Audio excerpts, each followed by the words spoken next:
5, 4, 3, 2, 1.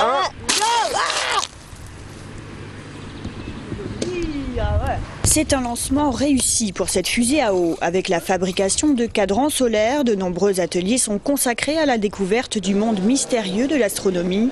Un monde qui a même contaminé les assiettes de ce restaurant de la Cité de l'Espace, ainsi que les costumes de ses serveurs. Il y a la comète, il y a le premier pas sur la Lune. Bon, je trouve que celui-là, c'est très marrant. C'est pour le menu enfant. Donc c'est un œuf à la neige, tout simple, qui est au caramel et sur lequel on a fait des petits décors dans le pot dans lequel il sera servi, donc qui ressemble un petit peu à la forme de la planète de la Lune.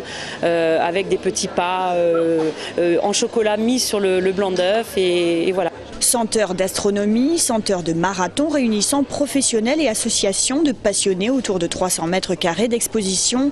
Ici, c'est le magnétisme qui nous est décodé à travers cette coupe du soleil, ainsi que ses effets avec ce four micro-ondes. Qu'est-ce que c'est que le magnétisme? Mais aussi le magnétisme dans l'espace, le magnétisme de la Terre, le magnétisme des étoiles, le magnétisme des galaxies, le magnétisme dans la recherche fondamentale, par exemple l'imagerie par résonance magnétique ou toutes les recherches de pointe qui se font sur le magnétisme aujourd'hui. On utilise par exemple dans un baladeur MP3 une technologie magnétique de haute volée. Ciel en fête, c'est aussi le rendez-vous d'astronomes amateurs qui veulent se lancer à la découverte du ciel. Nous, on conseille quand même des budgets autour de 300 à 500 euros pour commencer sérieusement.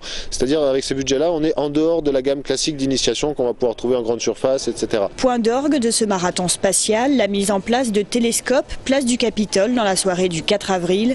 De quoi avoir des étoiles plein les yeux.